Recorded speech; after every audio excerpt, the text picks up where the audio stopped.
नमस्कार दोस्तों, स्वागत है आप सभी का एक बार सनातन व्रत कथा में। दोस्तों, आज के इस वीडियो में मैं आपको बताने वाली हूँ इंदिरा एकादशी व्रत के पारण मुहूर्त और तिथि के बारे में। साथ ही मैं आपको बताऊंगी कि इंदिरा एकादशी का व्रत कब और कैसे खोलना चाहिए।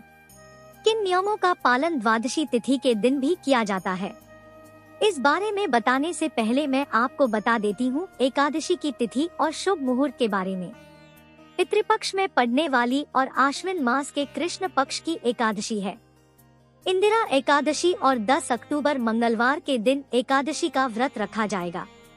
एकादशी की तिथि प्रारंभ हो रही है 9 अक्टूबर दोपहर 12:36 बजे से और ये तिथि समाप्त हो रही है 10 अक्टूबर की दोपहर 3:08 पर, जिसके बाद द्वादशी तिथि प्रारंभ हो रही है 10 अक्टूबर दोपहर 3:08 पर ये तिथि समाप्त हो जाएगी।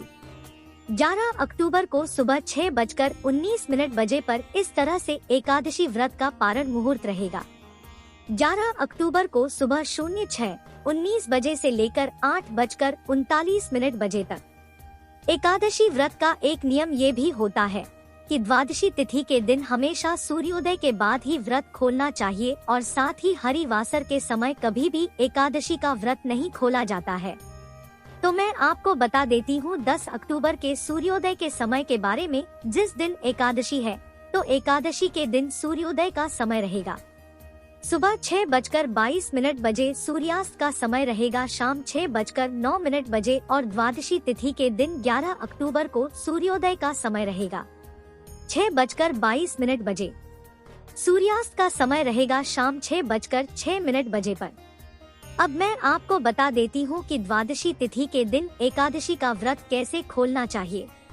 सबसे पहली बात तो एकादशी का जो व्रत होता है उसके नियमों का पालन दशमी तिथि से ही प्रारंभ हो जाता है। तो दशमी तिथि को आपको शुद्ध सात्विक भोजन ग्रहण करना चाहिए और एकादशी के दिन संभव हो तो निराहार और निर्जल रहकर व्रत करना चाहिए। अगर आप निराहार या निर्जल नहीं रह पाते हैं तो आप चाय, दूध, पानी ले सकते हैं। साथ ही शाम की पूजा करने के बाद एकादशी के दिन आप फलाहार भी ग्रहण कर सकते हैं। अब द्वादशी तिथि के दिन आपको व्रत खोलने की तैयारी प्रारंभ करनी है। देखें, जब द्वादशी तिथि सारा दिन होती है तो ऐसे में आप अगर किसी वजह से सुबह के समय के मुहूर्त में व्रत ना खोल पाए तो आप शाम के समय व्रत खोल सकते हैं। वैसे जो कहा जाता है कि सूर्योदय के 2-3 घंटे के अंदर अंदर आपको अपना व्रत हर हाल में खोल लेना चाहिए। जब पूरे दिन तक द्वादशी तिथि लगी होती है और शाम का जो समय होता है वो होता है 3 बजे से लेकर 5 बजे तक का। दोपहर के समय कभी भी आपको एकादशी का व्रत नहीं खोलना चाहिए। द्वादशी तिथि के दिन आपको दान भी करना होता है।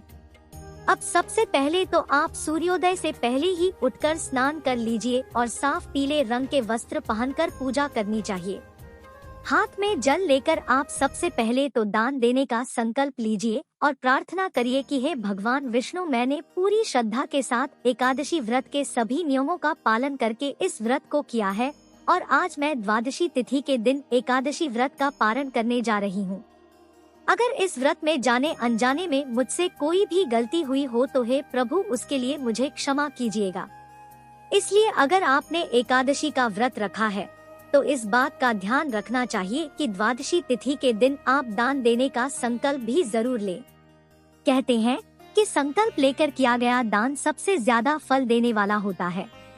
इसलिए चाहे आप एकादशी का व्रत रखें, अमावस्या का या पूर्णिमा का, तो कोई भी व्रत रखें और अगर आप उसे दान देना चाहते हैं तो आपको सुबह के समय हाथ में जल, पुष्प या अक्षत लेकर दान देने का संकल्प भी लेना चाहिए।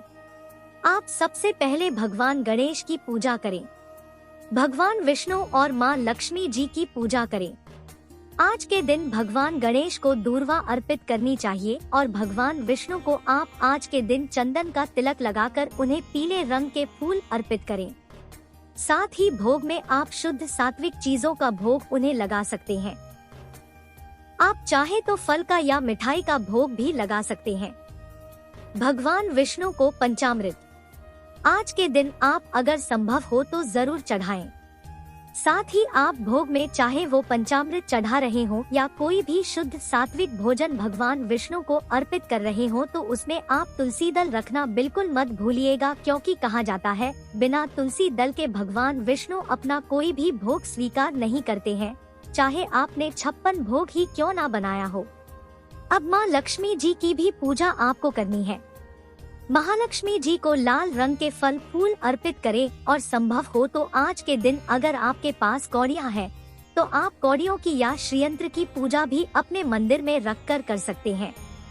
आप भगवान विष्णु के मंत्रों का जाप करते हुए भगवान विष्णु को फल फूल अर्पित करें, धूप दीपक जलाएं।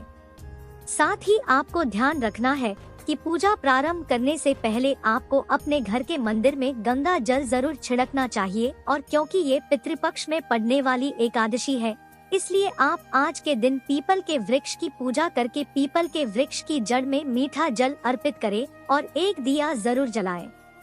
भगवान विष्णु के पंच रूप मंत्रों का जाप आज के दिन आपको करना चाहिए। साथ ही भगवान विष्णु को तुलसी जी बहुत प्रिय होती है। आप एकादशी के दिन भी और द्वादशी तिथि के दिन भी तुलसी जी की पूजा जरूर करें। कहा जाता है कि एकादशी के दिन तुलसी जी के गमले में जल अर्पित नहीं करना चाहिए, तो आप केवल घी का दिया या तिल के तेल का दिया आप तुलसी के गमले में रखकर जला सकते हैं। और माँ तुलसी जी की पूजा करने का जो विशेष मंत्र है वो इस प्रकार है: वृंदा वृंदावनी बिष्टुपुर, जीता विष्णु पावनी, पुष्पा तारा, नंदनी तुलसी, कृष्ण जीवनी इतना मानस तक स्तोत्रम नाम अर्थ हम सर्वोत्तम यहाँ पढ़े तो दाम ऊंचा सब पूज्य सौर श्रमिक पलंग क्लब हेतु। अगर आपके घर में तुलसी जी का पौधा नहीं है तो भी आप मन ही मन माँ तुलसी जी का ध्यान करके इस मंत्र का जाप कर सकते हैं। और ऐसे में अगर आपके पास भगवान विष्णु की मूर्ति या तस्वीर भी नहीं है तो आपके घर में अगर कृष्ण भगवान की तस्वीर है तो आप उनकी भी पूजा कर सकते हैं। आप नमो नारायण या फिर ओम नमो भगवते वासुदेवाय इस मंत्र का यथासंभव जाप करते हुए आप भगवान विष्णु की पूजा करें। विष्णु चालीसा का पाठ करें और एकादशी व्रत की कथा आपको द्वादशी तिथि के दिन सुबह के समय भी जरूर सुननी चाहिए। कथा सुनने के साथ ही आरती करनी चाहिए और क्षमा याचना करनी चाहिए। आप जो भी दान दक्षिणा आज के दिन देने वाले हैं उसे आप द्वादशी तिथि के दिन अपने मंदिर में भगवान विष्णु के चरणों में रखकर या फिर अपने मंदिर में ही एक साइड रखकर सबसे पहले उसकी भी पूजा करें, और फिर जब आप दान दे तो अपने माता इसे लगाने के बाद ही इस दक्षिणा को या जो भी वस्त्र या अनाज का दान अगर आप करना चाहते हैं तो उन्हें अपने माथे से लगाने के बाद ही किसी योग्य व्यक्ति को दान में देना चाहिए। अब बात आती है कि द्वादशी तिथि के दिन क्या खाकर व्रत खोलना चाहिए। तो आप जो भी मौसमी सब्जियां हैं वो भी आप खा सकते हैं। दाल रोटी आप खा सकते हैं। इसके साथ ही आलू की सब्जी वगैरह भी आप ले सकते हैं। कोशिश कीजिए कि सेंधा नमक डालकर आप भोजन बनाएं। लहसुन प्याज का प्रयोग आपको द्वादशी तिथि के दिन भी नहीं करना चाहिए, और अगर आप फलाहार करना चाहते हैं तो आप फलाहार में लौकी, कुट्टू के आटे की पूरी, पकौड़ी ये सब ले सकते हैं। अब बात आती है कि जिस दिन द्वादशी तिथि होती है अगर उसी दिन त्रयोदशी तिथि भी हो और प्रदोष व्रत भी आपको रखना पड़े तब आपको क्या खाकर व्रत खोलना चाहिए कि आपका प्रदोष व्रत भी हो जाए और द्वादशी तिथि का पारण भी हो जाए। तो इसके लिए सबसे पहले तो आपको त्रयोदशी तिथि की जो पूजा होती है वो भी सुबह के समय ही कर लेनी चाहिए, और फिर व्रत खोलने का जो शुभ मुहूर्त है उस समय केवल तुलसी दल और पानी पीकर आप अपना व्रत खोल सकते हैं। ध्यान रखना होता है कि तुलसी दल कभी भी चबाकर नहीं खाने चाहिए। एक दो या जितने भी पत्ते आप निगल सके आसानी से उतने पत्ते आपको निगल लेने चाहिए। पानी के साथ द्वादशी तिथि के दिन प्रसाद स्वरूप तुलसी दल खाना बहुत शुभ माना जाता है, और आप चाहे तो कोई भी फल या दूध से बनी हुई किसी भी मिठाई को खाकर व्रत खोल सकते हैं। क्योंकि इंद्रा एकादशी पितृपक्ष में पड़ने वाली एकमात्र एकादशी होती है, तो इस दिन अगर आप चाहें तो व्रत रखकर इसका पुण्य अपने पितरों को भी अर्पित कर सकते हैं। ऐसा करने से एक तो आपके पितरों को शांति मिलती है, उन्हें मोक्ष की प्राप्ति होती है। बार बार जीवन मरण जैसे बंधन में नहीं बनना पड़ता और साथ ही आपके जीवन में आपके घर पर किसी तरह का कोई भी दोष या कोई भी कुंडली का दोष या पितर दोष है तो वो भी दूर हो जाता है। अब कई बार लोग प्रश्न पूछते हैं कि हम द्वादशी तिथि के दिन कितनी बार भोजन ग्रहण कर सकते हैं। तो इसके लिए आप द्वादशी तिथि के दिन सुबह और शाम 2 ही समय भोजन करें तो ज्यादा अच्छा है। और जो भी भोजन आप करें उसका पहला हिस्सा आप गाय के लिए जरूर निकाल कर रखें। उम्मीद करती हूँ आज की इस वीडियो में आपको सभी जानकारी मिल गई होगी। अगर आपके कोई भी प्रश्न है, कोई भी सुझाव है तो आप कमेंट बॉक्स में लिख सकते हैं। आपको ये वीडियो कैसी लगी कमेंट बॉक्स में मुझे जरूर बताइएगा। साथ ही विष्णु भगवान की झलक के साथ आप मेरे चैनल को सब्सक्राइब करके बेल एक्सप्रेस करना मत भूलिएगा।